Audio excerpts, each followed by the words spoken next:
Question, order. Order, question number 12, Denis O'Rourke. Thank you, Mr Speaker. This question is for the Prime Minister. Does he stand by all his statements? Right Honourable Prime Minister. Mr Speaker, yes. Supplementary. Supplementary question, Denis O'Rourke. Will he be using Peter Dunn's Flexi Super scheme to cut super taken before 65 as an excuse to break his election pledge, quote, "I will resign as Prime Minister and from Parliament if I cut super," unquote? Right Honourable Prime Minister. Mr Speaker, I'm not sure if the member understands the principle behind flexi superannuation, but for any New Zealander, if that policy was to be implemented, wanted to continue to take their full New Zealand super at the age of 65, that would be available to them. In my book, that doesn't break any promises. Supplementary. Supplementary question, Denis O'Rourke. Does he agree with Grey Power President Roy Reid, who slammed the proposal as a cruel poverty trap and that it, quote, "is one of the more cynical, cruel and dangerous bits of stupidity I have heard in a very long time," unquote? And if not, why not? Right Honourable Prime Minister. No, Mr Speaker, I think Roy was confused. He was clearly reading the New Zealand First Manifesto. Point of order, Mr Speaker. Point of order, Denis O'Rourke.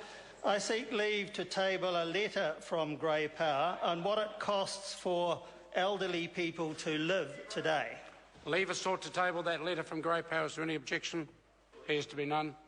Point of order, Mr Speaker. Point of order, Denis O'Rourke. I seek leave to table a document from the Parliamentary Library based on a minimum income for healthy living, older New Zealanders, ageing and society. If it's a document 5 July 2012. If it's a document prepared by a Parliamentary Library, it's available to any member who wants it.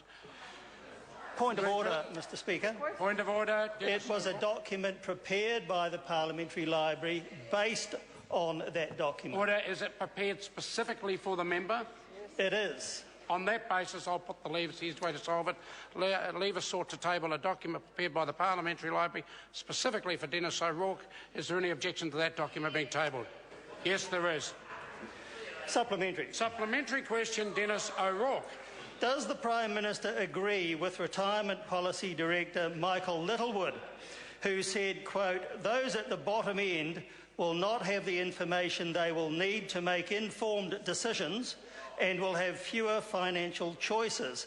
Having made their decisions, they will be stuck with them until they die," unquote, and if not, why not?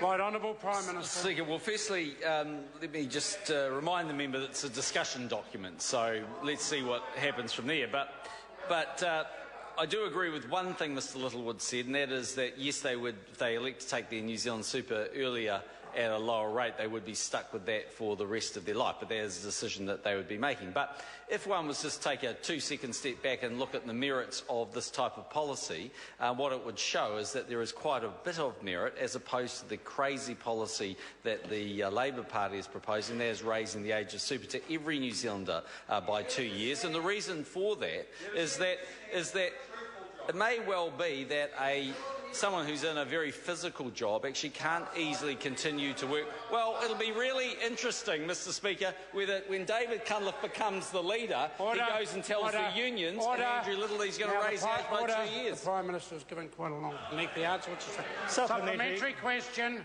Denis O'Rourke. Does the Prime Minister agree with Retirement Policy Director Susan St John that the Flexi Super scheme could turn out to be a very expensive one for the taxpayer because many low-income people attracted to the option to retire at 60 on significantly lower rates would inevitably need social welfare top-ups?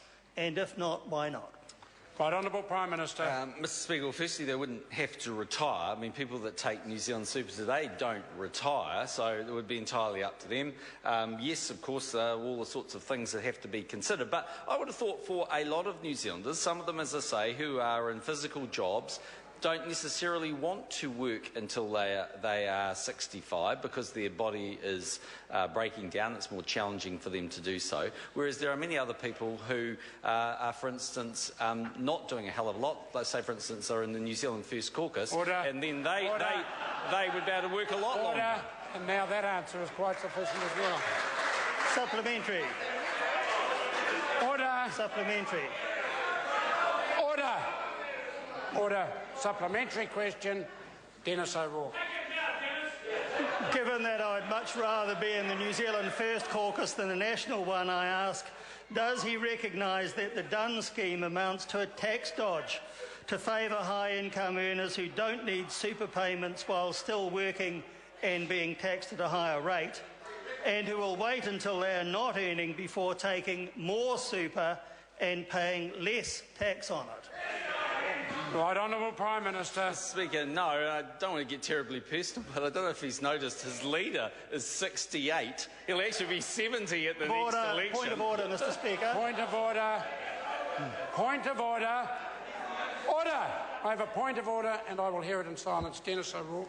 Mr. Speaker, I would appreciate the Prime Minister asking the question rather than reflecting on the ages of people for whom he has no Prime Ministerial responsibility. Order. I invite the member to look at the Hansard at the end of question time. He asked, did the Prime Minister recognise the tax scheme? And the Prime Minister started his answer by saying, no, he doesn't. Point of order, Mr. Speaker. What you have just said doesn't deal with the point of order which I raised.